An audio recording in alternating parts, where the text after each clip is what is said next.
everyone. Today I made another soup. It's actually a hamburger cabbage stew.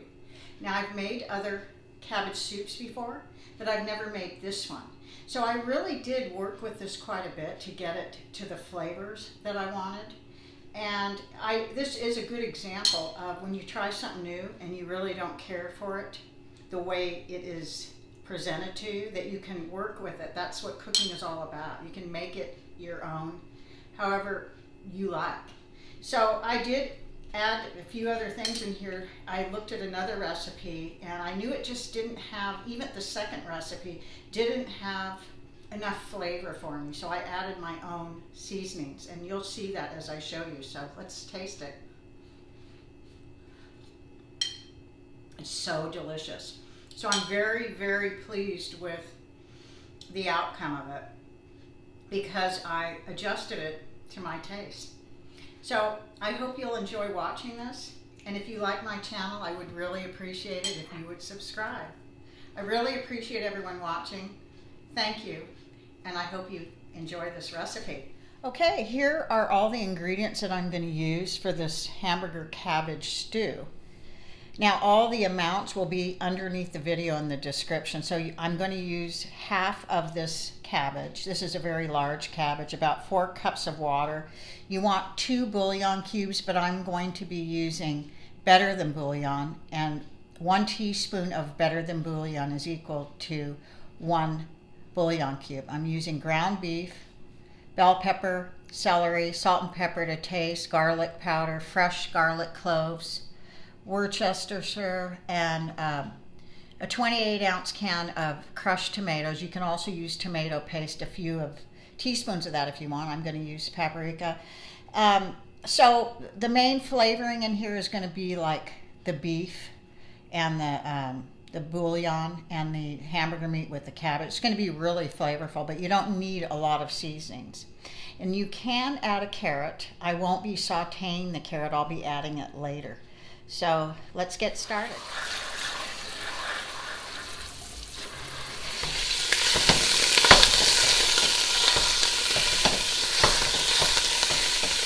You want to add your salt and pepper while you're cooking your hamburger meat. A generous amount.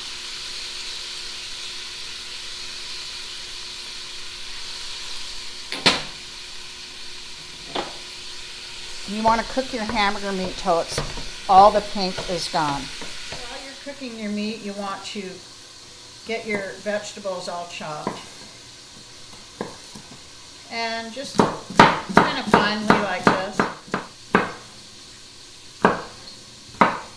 Here's all your chopped vegetables. I opted not to use a carrot because the recipe doesn't come with a carrot, and I just decided not to add it. So I'm going to add this to the hamburger meat that I drained. I left about 1 tablespoon of grease in the hamburger to kind of cook with this. I'm going to add it with the beef. So here's your hamburger meat. There's just a little grease in there to kind of cook the vegetables in with it. We're just going to kind of mix this in with the hamburger meat just for probably about 5 minutes. You want to peel off the top leaves, and then you want to shred this with a bread knife. It is the easiest way to shred cabbage. So I'm going to continue shredding this, and then we're going to add it to I just added 2 teaspoons of this better than bouillon to 4 cups of water, and I'm going to pour this and my crushed tomatoes with my cabbage and some garlic in the pot. Okay, we're going to add our garlic first, and then I'm going to add my liquid, crushed tomatoes, and we're going to add our garlic powder, a tablespoon of Worcestershire, and the cabbage. I'm only putting about a half a teaspoon of smoked paprika in it just for extra flavor, and about a 1/4 teaspoon of garlic powder. And then the cabbage I'm going to place in with my hands because it's quite a bit to put in all at once, but it will cook down. So what we're doing right now is we're bringing this to a boil first, and then we'll turn it down and cook it for about 45 minutes.